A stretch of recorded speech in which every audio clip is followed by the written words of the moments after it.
Everyone, welcome back to Fantastic with another topic of types of assessment, that is summary assessment or assessment on the basis of return.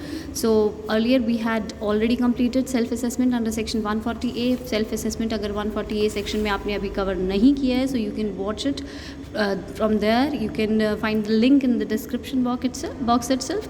आप वहाँ से link पे click कीजिएगा. You can reach to this type of assessment and you can watch this assessment first, and thereafter we are going to do summary assessment or assessment on the basis of return. After self assessment it is summary assessment. So what exactly is summary assessment or assessment on the basis of return under section 143 subsection 1? So we are going to do it now. So wherever the SSC files his return of income, SSC को अपनी return करदाता को अपना जो return है वो दाखिल करना होता है इनकम टैक्स डिपार्टमेंट के पास. सो वो जो रिटर्न ऑफ इनकम दाखिल करता है, it may be in any case under section 139 सब सेक्शन 1 और 142 सब सेक्शन 1. ये क्या होते हैं? 139 सब सेक्शन 1 अप्लाइज टू मैंडेटरी और voluntary return where the SSC files his return of income by himself voluntarily. अपनी इच्छा से वो अपनी रिटर्न ऑफ इनकम दाखिल करता है without being pressured by the income tax department. Nobody is going to pressurize the SSC to file the return of income, and the SSC filed his return by himself under section 139 subsection 1. तो खुद से अगर return दाखिल की जाती है तो उसे 139 subsection 1 में रिटर्न दाखिल करना कहा जाता है मैंडेटरी और voluntary return. It's mandatory to file return of income. अगर SSC यानी करदाता अपनी रिटर्न फाइल नहीं करता है तो उसको नोटिस दिया जाता है बाय द असेसिंग ऑफिसर. जो भी कर निर्धारण अधिकारी होता है आपको एक नोटिस भेजेगा to file your return of income, and thereafter also the SSC can file the return of income. So we are focusing on the return of income that has been filed with the income tax department by the SSC. जो करदाता ने अपनी return of income tax department में जमा करवाई है, वो किसी भी तरीके से कराई हो, खुद से कराई हो या नोटिस के बाद जमा करवाई हो, जब वो अपनी रिटर्न ऑफ इनकम दाखिल कर देता है तो समरी असेसमेंट आपकी शुरू होती है. And in summary assessment SSC is neither called by the department not required to produce any books of accounts और डॉक्यूमेंट्स. SSC को ना तो डिपार्टमेंट में बुलाया जाएगा और ना ही उसे ये कहा जाएगा कि आप अपने बुक्स ऑफ अकाउंट्स दिखाइए. Nothing is done. So it is basically related with the verification of SSC's return. I have put it in box. It's relevant.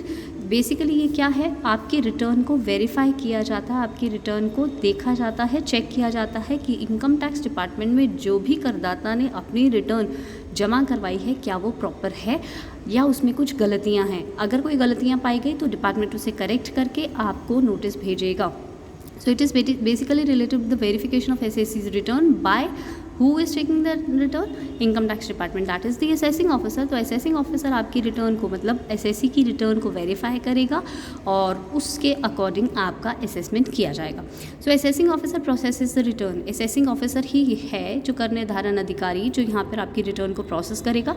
And your income will be computed. It may be income और it may be loss also. आपकी computation की processing total income की computation या processing कैसे की जाएगी. So this is related with the processing of return. So computation of total income और loss, इसमें आपकी एडजस्टमेंट्स की जाएंगी. Adjustments will be made regarding any arithmetical error. If in case you are having any arithmetical error that will be adjusted here by the income tax department और assessing officer. So arithmetical error अगर आपका होगा return में तो उसको correct कर दिया जाएगा. साइड वाइज अगर आपका कोई इनकरेक्ट क्लेम है, आपने कोई क्लेम इनकम टैक्स के पास डिपॉजिट कराया हुआ है, रिटर्न ऑफ इनकम में आपने दिखाया हुआ है और ऐसा claim that is apparent from the information in the return, उसको हो सकता है असेसिंग ऑफिसर एडमिट ना करे और वो एडजस्टमेंट कर देगा तो दैट क्लेम इज़ इनकरेक्ट. आपने जो क्लेम किया हुआ है वो करेक्ट नहीं है, उसकी एडजस्टमेंट इनकम टैक्स डिपार्टमेंट कर देगा. And it may B disallowance of any expenditure. कोई भी एक्सपेंडिचर जो कि आपकी ऑडिट रिपोर्ट में इंडिकेट हो रहा है पर आपने अपने रिटर्न में उसको नहीं जगह दी है. आपकी ऑडिट रिपोर्ट तो कह रही है as per your audit report there is some expenditure that is disallowed, पर आपने उसको अपने रिटर्न में ठीक नहीं किया है. तो यहाँ पर ठीक कौन कर रहा है? असेसिंग ऑफिसर यानी इनकम टैक्स डिपार्टमेंट आपके एक्सपेंडिचर को डिसअलाउ कर देगा because that is also indicated by your audit report. पर इनकम टैक्स की रिटर्न में आपने उसको ठीक से डील नहीं किया गया है तो डिपार्टमेंट उसकी एडजस्टमेंट कर देगा. Likewise disallowance of deductions also. Department आपकी डिडक्शंस भी डिसअलाउ कर सकता है. डिडक्शंस कौन सी डिसअलाउ करेगा? अगर आपने अपनी रिटर्न ड्यू डेट के बाद फर्निश की है तो आपको ये जो डिडक्शंस हैं पर्टिकुलरली ये नहीं मिलेंगी. These are deductions under section 10AA, ATIA, ATIAB, IB, IC, ID और IE. So ATIB, ATIC, ATID या ATIE या ये जो डिडक्शंस आपकी हैं अगर आपने अपनी रिटर्न ड्यू डेट के बाद जमा करवाई है, so these type of deductions will not be allowed. आपने अगर डिडक्शंस अपनी रिटर्न में क्लेम कर रखी है, डिपार्टमेंट उसे डिसअलाउ कर देगा। क्यों डिसअलाउ कर रहा है? हालांकि आप ये क्लेम कर सकते थे, but your return has been furnished after the due date, therefore आपको ये डिडक्शंस नहीं मिलेंगी। You are not allowed to take this deductions as you have filed your return after the due date. Likewise आपका brought forward loss भी है, in case you were having any brought forward loss from last some years, कुछ सालों के पुराने आपके losses हैं पर आपने टाइम से रिटर्न फर्निश नहीं की, इसी कारण आपका brought forward loss will not be allowed to adjusted in the future years to come. Department उसे डिसअलाउ कर देगा।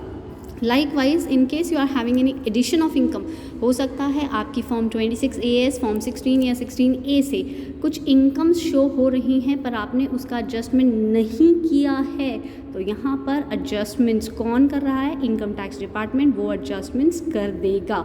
आपने एडजस्टमेंट अगर कर दी होती तो ठीक होता, नहीं की तो income tax department is doing now verification of your return. So in this verification these adjustments can be made by the income tax department. तो कौन कौन सी एडजस्टमेंट्स हैं जो इनकम टैक्स डिपार्टमेंट कर देगा? कोई भी अरिथमेटिकल एरर हो उसको करेक्ट कर देगा, कोई इनकरेक्ट क्लेम हो तो उसको डिसअलाउ कर देगा। Likewise disallowance of expenditure and deductions and brought forward losses, and in case आपका कोई एडिशन ऑफ इनकम है, आपकी इनकम जो ऐड होनी चाहिए थी पर आपने ऐड नहीं की है, उसको भी ऐड कर दिया जाएगा। सो अभी आपने ये किया, रिटर्न फाइल की जाती है, इनकम टैक्स डिपार्टमेंट आपको बुलाता नहीं है, आपको बुक्स ऑफ अकाउंट्स नहीं डिमांड किए जाते, पर आपकी रिटर्न को वेरीफाई करता है इनकम टैक्स डिपार्टमेंट और कुछ एडजस्टमेंट्स कर देता है। उसके बाद no adjustments without intimation, this is important. आपकी विदाउट इंटीमेशन अगर एसएससी को ये एडजस्टमेंट्स के बारे में नहीं बताया जाएगा तो डिपार्टमेंट ये एडजस्टमेंट्स नहीं कर सकता। सो एसएससी को बताना ज़रूरी है before making any adjustments in the return of SSC. ऐसा नहीं है कि एसएससी को बिना बताए उसकी रिटर्न में एडजस्टमेंट्स हो जाएंगी। So here it is mention no adjustments can be made without intimation to the SSC. First of all you need to intimate the SSC. SSC को बताना पड़ेगा कि आपकी रिटर्न में ये एडजस्टमेंट्स है, और अगर आपके पास कुछ एक्सप्लेनेशन है तो you can be called in the department. आप एक्सप्लेन कर सकते हैं। अगर आप एडजस्टमेंट के बारे में हमें इन्फॉर्म कर देंगे या आपको लगता है कि ये एडजस्टमेंट्स अननेसेसरी हैं, so you can contact the department and correct करवा लीजिए आप इसे। So sending intimation and dealing with assessment, first of all इसमें दो पार्ट्स बनाए जाएंगे। इंटीमेशन कैसे भेजी जाती है? इंटीमेशन रिटर्न में भी भेज सकते हैं। I am talking about this intimation. जब आपने एसएससी को इंटीमेशन भेजनी है तो इंटीमेशन कैसे दी जाएगी? Intimation can be send to the SSC in writing, in written form. आप उसको एसएससी को जो है इंटीमेशन भिजवा सकते हैं। And you can even use electronic mode, E mode का भी इस्तेमाल कर सकते हैं, इधर इन राइटिंग और इन electronic mode, it's the choice.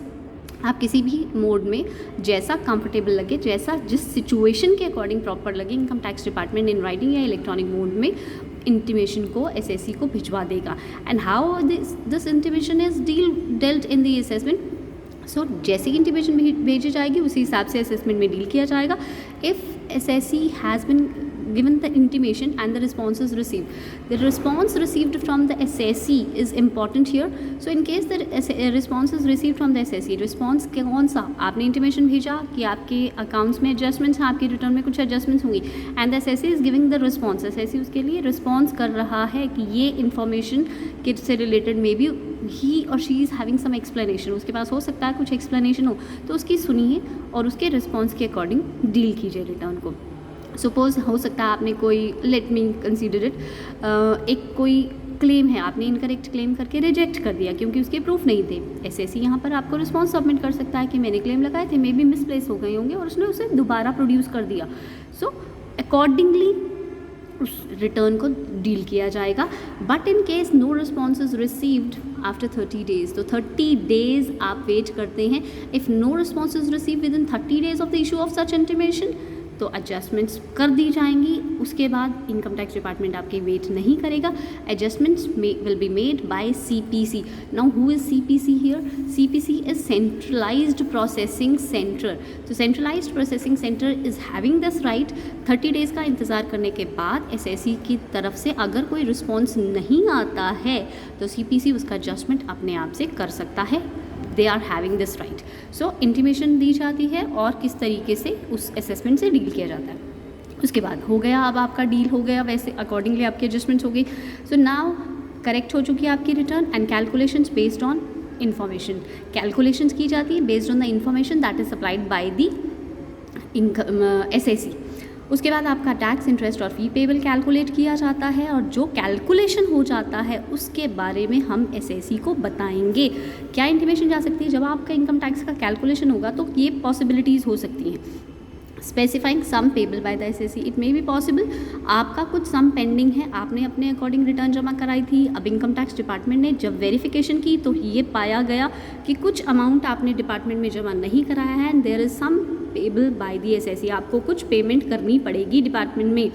और ऐसा भी हो सकता है जब इनकम टैक्स डिपार्टमेंट ने एडजस्टमेंट की तो ये पाया गया कि आपका रिफ़ंड ड्यू है, SAC को कहा जाएगा कि हम आपका पैसा वापस दे देंगे। क्यों वापस करेंगे? क्योंकि आपने जो टैक्स जमा करवाया वो ज़्यादा जमा करवा दिया, तो इस केस में आपका रिफ़ंड ड्यू हो जाएगा। That loss declared in the return is adjusted, ऐसा भी हो सकता है कि रिटर्न में जो लॉस दिखाया गया था उसको आपने कहीं एडजस्ट कर लिया। कहाँ एडजस्ट कर लिया? हो सकता है आपका जो पिछला रिफ़ंड बनता था उसका कुछ पेंडिंग, पहले भी आपका कुछ पेंडिंग अमाउंट था और इस साल आपका रिफ़ंड बनता है। सो आज का रिफ़ंड पिछले साल की पेमेंट्स में एडजस्ट कर दिया जाएगा। So it may be possible no tax interest fee is payable और नो रिफंड इज़ ड्यू, ऐसा भी हो सकता है। आपका एडजस्टमेंट हो गया और अब आपका कोई टैक्स, कोई इंटरेस्ट, फी पेबल नहीं है और आपका कोई रिफ़ंड भी नहीं है। तो फर्स्ट हो सकता है आपसे डिपार्टमेंट ने पैसा लेना है, हो सकता है आपको डिपार्टमेंट ने पैसा देना है। फर्स्ट इज सम पेबल और सेकंड केस में भी रिफंड और तीसरा केस कोई रिफंड नहीं है, कोई रिकवरी नहीं है, कुछ ना डिपार्टमेंट ने आपसे लेना है ना डिपार्टमेंट ने आपको देना है, क्योंकि आपका रिटर्न एडजस्ट हो चुका है।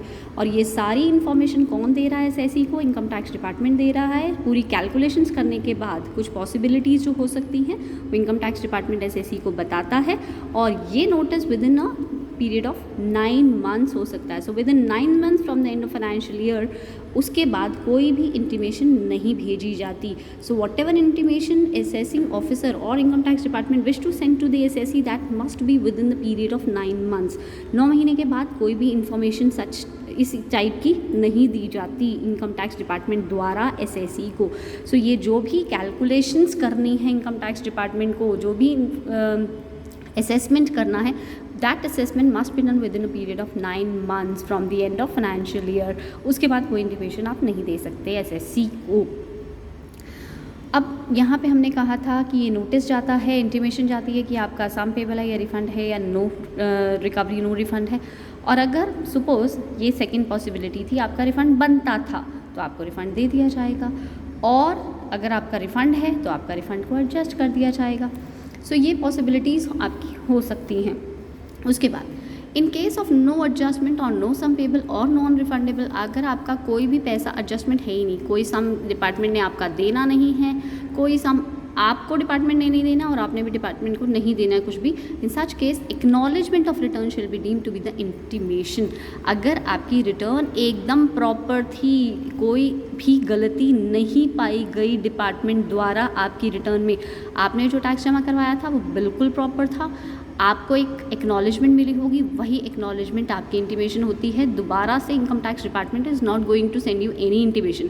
अगर आपका कोई रिफंड है ही नहीं, अगर आपकी कोई रिकवरी है ही नहीं, कुछ भी एडजस्टमेंट है ही नहीं, तो ठीक है, आपने जो रिटर्न जमा करवाई थी दैट वाज प्रॉपर, बस आपकी acknowledgement of return shall B the intimation. दोबारा से इंटीमेशन आपको डिपार्टमेंट द्वारा नहीं दी जाएगी। So this was about summary assessment और assessment on the basis of return.